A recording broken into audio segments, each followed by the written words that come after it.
ধর্মীয় কারণে নয়, ক্ষমতার লোভেই সংখ্যালঘুদের উপর হামলা হয়েছে, এমন মন্তব্য করেছেন বিএনপির ভারপ্রাপ্ত চেয়ারম্যান তারেক রহমান। জন্মাষ্টমী উপলক্ষে হিন্দু নেতৃবৃন্দের সঙ্গে মতবিনিময় সভায় ভার্চুয়ালি যুক্ত হয়ে এসব কথা বলেন তিনি। মতবিনিময় অনুষ্ঠানে বিএনপি মহাসচিব বলেন, দেশের পার্বত্য অঞ্চলে চলমান সহিংসতার ঘটনাও বিদায়ী স্বৈরশাসকের ষড়যন্ত্রের বাইরে নয়।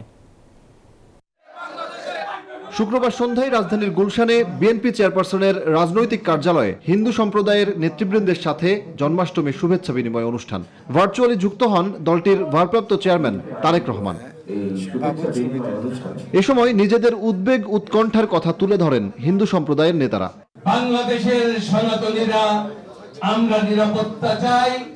উপাসনালয়ে হামলার ঘটনায় নিরপেক্ষ তদন্ত কমিশন গঠন করে বিচারের দাবি জানান বিএনপির ভারপ্রাপ্ত চেয়ারম্যান।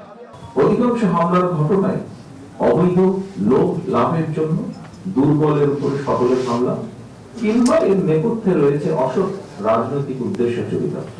কিন্তু গত 15 বছরের এই পলাতক স্বৈরাচারের শাসনামলে নিজেকে সবল এবং ভিন্ন দল মতের মানুষকে দুর্বল ভেবেছিল। বলেন, মানুষের ভোটাধিকার নিশ্চিত করতেই কাজ করছে বিএনপি। দল মত ধর্ম বর্ণ নির্বিশেষে দেশের প্রত্যেকটি নাগরিক নির্ভয়ে নিশ্চিন্তে নিজের ভোট দিয়ে, নিজের পছন্দের প্রার্থীকে ভোট দিয়ে জনপ্রতিনিধি নির্বাচন করে জনগণের কাছে জবাবদিহিমূলক একটি সরকার প্রতিষ্ঠা করতে সক্ষম না হবে ততদিন পর্যন্ত কোন নাগরিকেরই নিরাপত্তা এবং অধিকার সুরক্ষিত নয়।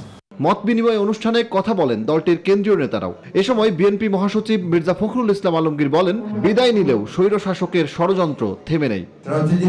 এই পরিবর্তনের ফলে যেটুকু ঘটেছে সেটা সম্পূর্ণভাবে রাজনৈতিক, সেটা কোনো সাম্প্রদায়িক নয়। আজকে আবার একই চক্রান্ত শুরু হয়েছে পার্বত্য চট্টগ্রামে। দেখুন, জিনিসগুলোকে বিচ্ছিন্ন করে দেখবেন না। জুলাই বিপ্লবের অর্জন সমুন্নত রাখতে বৈষম্যহীন বাংলাদেশ গঠনে সবাইকে ঐক্যবদ্ধ থাকারও আহ্বান জানান বিএনপি নেতারা।